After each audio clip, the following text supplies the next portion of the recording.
Good girl, Bailey. Good girl. Think we should go up and get a cold drink? Yeah, I think we should. Hello and welcome to the My Wool Mitten podcast. My name is Carrie and I'm coming to you from a small sheep farm in the middle of the Mitten, Michigan's Lower Peninsula, where I live on a small farm with a flock of sheep. Maybe I already said that. With Badger, the livestock guardian dog, and good girl Bailey. And I just am coming to you today. I wanted to say thank you to everybody who's expressed an interest in knowing about Badger, and he's going to get an episode all of his own so we can talk about his role on the sheep farm and how it came to be that I have him. But I also wanted to take a minute today to say, let me turn the camera down. I thought you might all like to wish Bailey a happy July. This is our 2-year anniversary of Bailey coming to live with me. And aren't I lucky to have such a sweet girl? A good dog, 2 good dogs. I'm very, very lucky after living for a lot of years without a dog. So what I am going to talk to you about today is some pasture and the sheep and the pasture and the work of keeping the pasture going in the summer. I recorded some of this the other day, and I was going to go out and do another pasture walk, but it's very, very hot and humid today. I've already been out in the pasture with some help from my daughter to move some gates and open up a lane for the sheep to graze some fresh grass and move them onto a new spot. And so maybe we'll see some of that later, but probably not today. So I'm going to share with you what I recorded earlier in the month. And it's Friday, so I'm going to talk to you about a fence post Friday and a gate. And this is something that Joe Sky does, and I'm going to link to her below if you don't follow her on Instagram. She's really, really worth a follow. So let's leave the dogs and the sheep here laying in the shade of the overhang, and Bailey and I'll go up to the house and we'll finish putting this video together. I'll show you just a little bit of what I've been knitting and what I've been spinning, and then it'll be onto the pasture and to the fence post. Thank you for being here.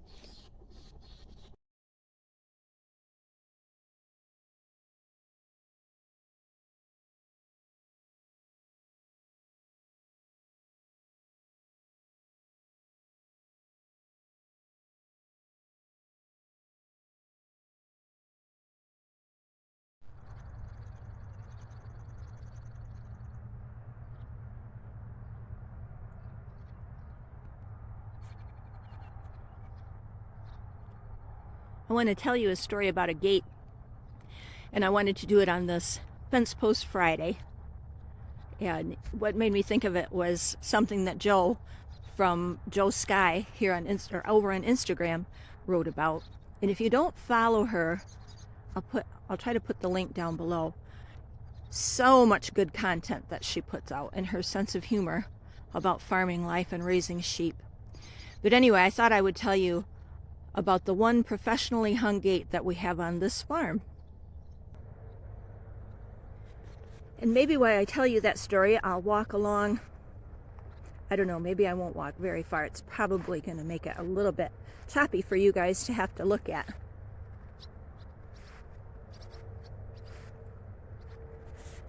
Here's one of the pasture lots that just got brush cut yesterday.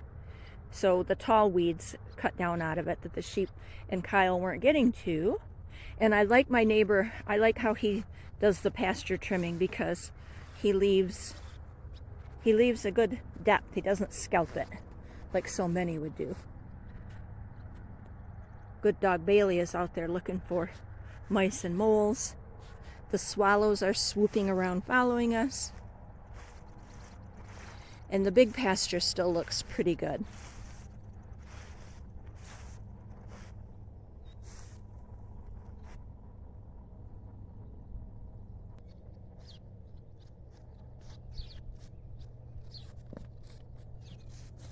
Hi, Kyle. It's nice to have it be overcast today, isn't it? Yeah. You're bringing your friends the flies over to see me? I don't know if you guys can see that black U in the background there, up by the gate. That's 10-year-old Malia, who's come here for retirement. And she's still kind of hanging separate from the rest of the flock. She just weaned a lamb, so she's a little bit thin. Pretty good for 10 years old. Kyle, should we tell the story about the gate? That was before your time, wasn't it? And actually, I should tell you two stories. We have the one professionally hung gate, and we have these pretty well hung gates that we affectionately call the gates to nowhere. This was the old barnyard, and so there had been wooden fence along here. We took that down. I've never needed these gates on anyplace else. I'll take them with me if I ever leave, probably. But so here they are. I'm gonna have to move because I've got somebody helping me direct here and bumping the camera. Right, big guy? Handsome boy. So here we are looking down the fence row, one of them that divides the small lot to the bigger pasture. And you can see how well done this is. But many years ago, Bill and I decided to put some new perimeter fence up here on the farm.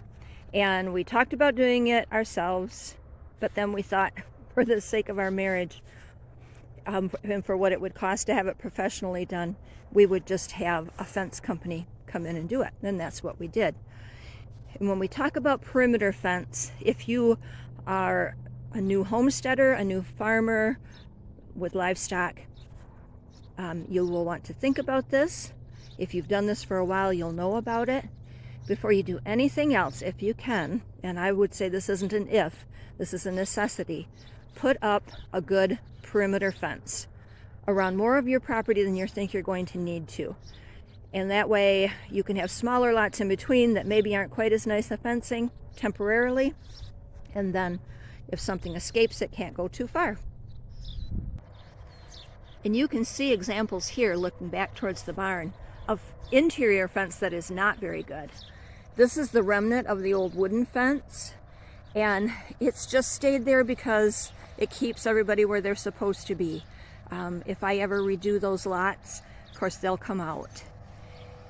This is what's left of another piece of the interior fence, and then those gates are just to keep things out of the garden lot if I need to. And here is Coriander and her lambs and some other sheep coming. And then swinging this way is the old round pen. Anyway, on to the story about the professional gate. You'll notice the cross pieces and everything. This was part of the new fencing that we had put in. And this gate was professionally hung, the only one that we had the fencing company do. And what a nice gate. We'd always struggled with dragging a gate across there, going in and out. And so how nice that was to have that new gate. Bailey's watching. She wants to be sure the dogs don't bother. Good girl, Bailey. Good dog. And we used to go, that's the driveway going up the hill. So quite often Bill had to come in and out of there if he was bringing a round bale of hay, if he was driving a team in and out, if he was bringing the manure spreader, he'd come in and out that gate. So we had old equipment, old tractor, and I came home one day, I don't know where I'd been, to town or something, and he sitting at the table with his coffee, his cigarette. He smoked for a lot of years, and what he had done was come down the hill with a round bale on the back of the tractor, stopped on the outside of the gate. Let me walk over there a little closer.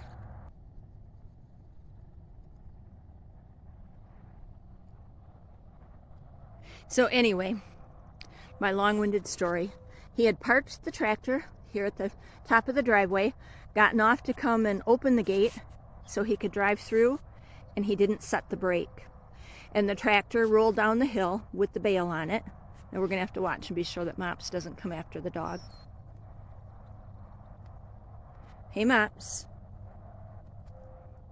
Hi, pretty girl. You leave dog alone. Leave the dog alone.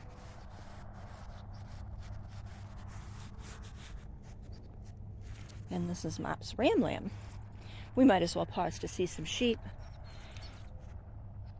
And there's Ursula and her crossblood ram lamb. She's a crossblood, and that's a 3/4 ram lamb.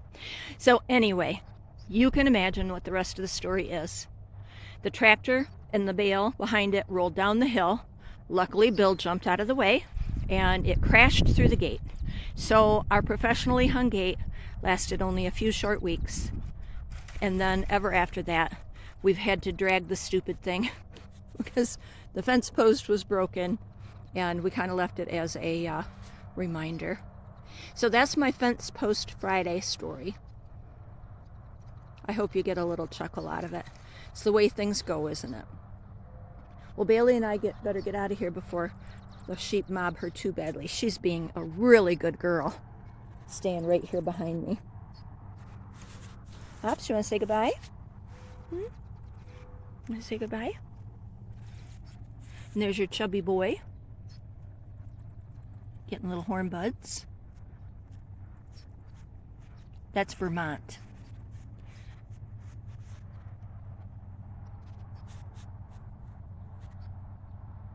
That's his name, Vermont.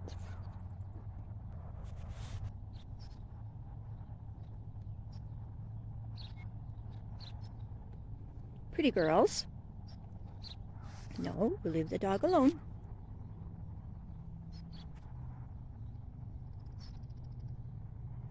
Good girls. Good girls. Bailey, you're being very good. Very good.